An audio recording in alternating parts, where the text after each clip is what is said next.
Hey guys, Unused here. So today I'll be doing a different type of video I've been wanting to try out for quite a while, and that is 16 things you probably didn't know about Danganronpa Trigger Happy Havoc. I really love trivia videos like this, so I thought it'd be fun to make one, and I'd like to make one of these for Super Danganronpa 2 as well if you guys enjoyed this one, so please let me know if any of you guys are interested in seeing that. And a couple of these you guys might already know if you're subscribed to my channel, since I've made a couple of trivia-ish videos in the past, but I still hope you guys learned something new about the series through this video. Before I officially get into the video, I do want to mention that there is a bit of a news update for Danganronpa V3. Basically, at E3 this year, at the NISA booth, they have the English build of the V3 demo that was already released in Japan this year, and they're making it playable for people attending E3. But that's all the information regarding it right now. I'll let you know if there's any other information that releases pretty soon. But without further ado, let's go ahead and begin the video. The first one is that there's actually an unused alternate ending for the first game where all 16 students survive. The description for this is included on a Danganronpa 3 Blu-ray box set, and the script hasn't been officially localized, but Jinjojess on Tumblr translated the entire thing. And I'll leave a link to that post below if you would like to read it. Overall, this alternate ending is supposed to go along with the secret movie you unlock at the end of Danganronpa 1. If they wouldn't have scrapped it, it would go basically like this. After beating the game the first time, you go back and replay it, and Monokuma will offer to show you the true ending,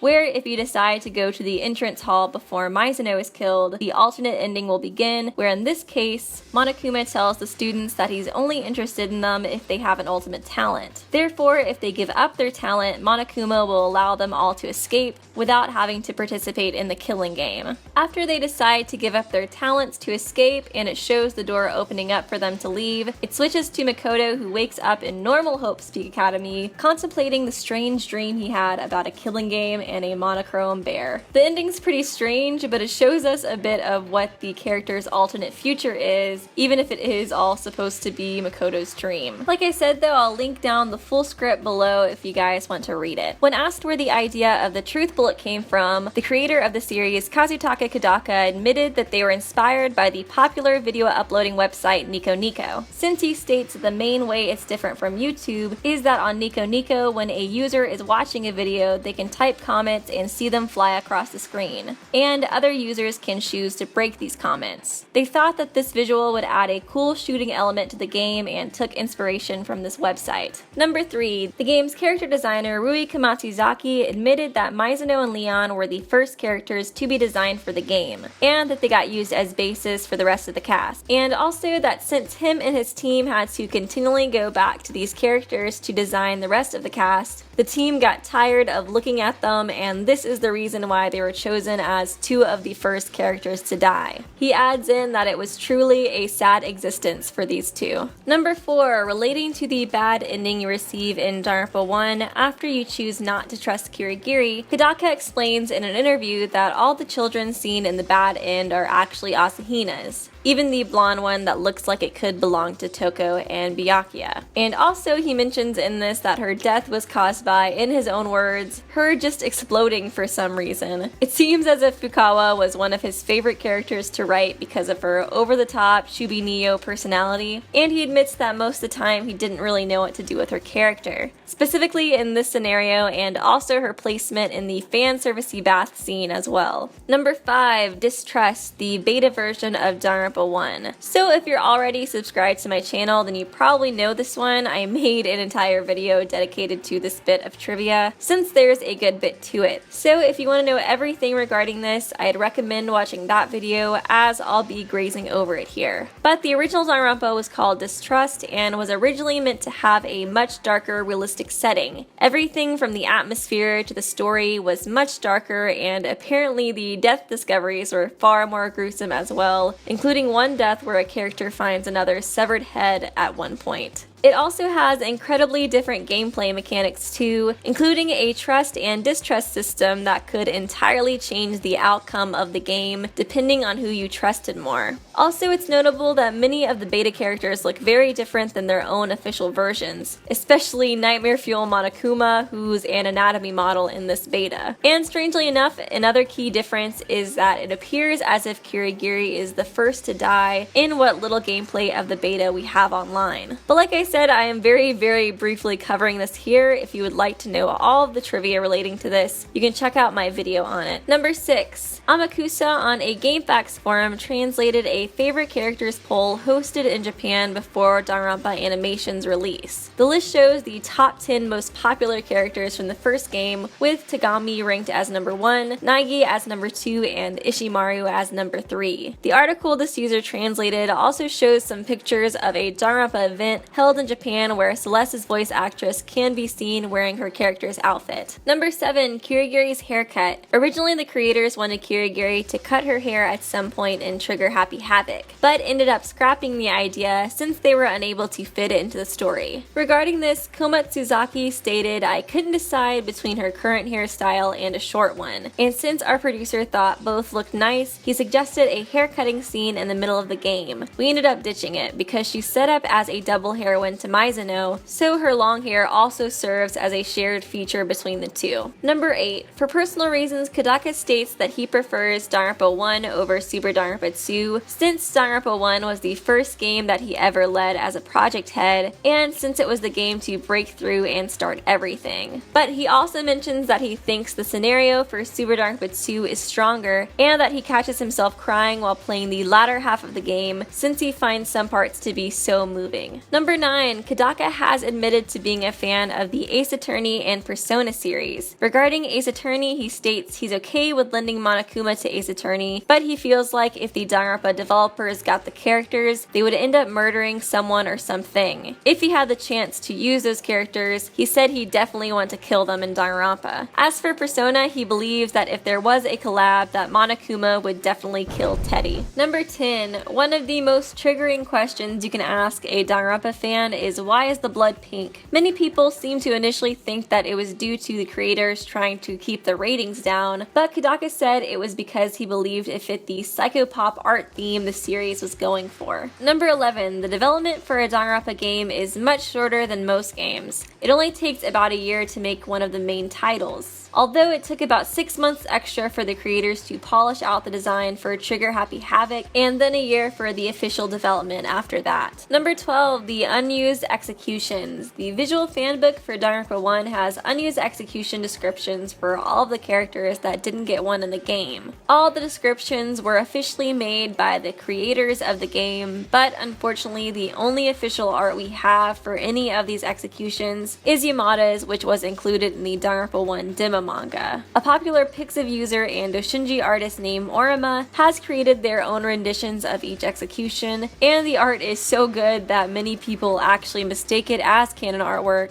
But if you want to hear the descriptions for each of these, then feel free to watch my top unused executions of Danganronpa 1 video, or if you don't feel like listening to all my opinions and such, I will also leave a link to all the descriptions below as well. Number 13. In the Danganronpa 1 demo, Hagakure is the first one killed off, and he dies in the same exact way as Mizuno does in the canon storyline. And although Monokuma cuts the class trial short, it's implied throughout the trial that Yamada was the killer. And as mentioned before, in the Danganronpa demo manga, you get to see Yamada actually voted as the Blackened, and his unused execution in full action. Also, I read in a Famitsu article a little while back that Hagakure was the first victim in the V3 demo as well, and died in the same way in that one too. Number 14. Tagami's character was originally planned to be much more of a rival to Naegi than he ended up becoming in the game's final version. Komatsuzaki said that when they changed his character to make him this sort of cruel dark hero, he wanted to dress him in biker fashion, but once they decided on his position as the heir, he decided to scrap this idea. He also mentions that after the creation of Genocider, this was when they decided to give Tagami glasses. Number 15. Kodaka states in an interview that when creating each character, he creates them from the standpoint that they could be the protagonist of their own story. And the reason he likes all the characters so much much is because he's able to pour so much into them. And this is probably the main reason why I feel like I love these games so much too. And finally, number 16, in an interview back in 2010, Komatsuzaki and Kidaka said that the ultimate or super high school level titles were decided for each character halfway through their design. Komatsuzaki said that he designed each character as a base at first, and then they decided on a talent. After that, he would make alterations to help them fit the talent more. When asked if they had any other talent ideas, they admitted to considering including a robot, an entomologist, a musician, and a dog trainer. And of course now we know that 3 of the 4 of these talents were included in a sequel, which I thought was pretty cool. But anyways, I hope you guys enjoyed the video. I've been wanting to make this for a while, or at least try it out. I'm interested to see if you guys enjoy it or if you want to see more of them. Since V3 is coming out soon, I feel like all the top lists I really need to do right now are kind of like the unused execution ones where they relate to like one game in particular. Just because I feel like if I make some more top lists on my channel now that are like top 5 whatever in Danganronpa, I just know I'm gonna have to redo it after V3 comes out, so it's like I should just wait.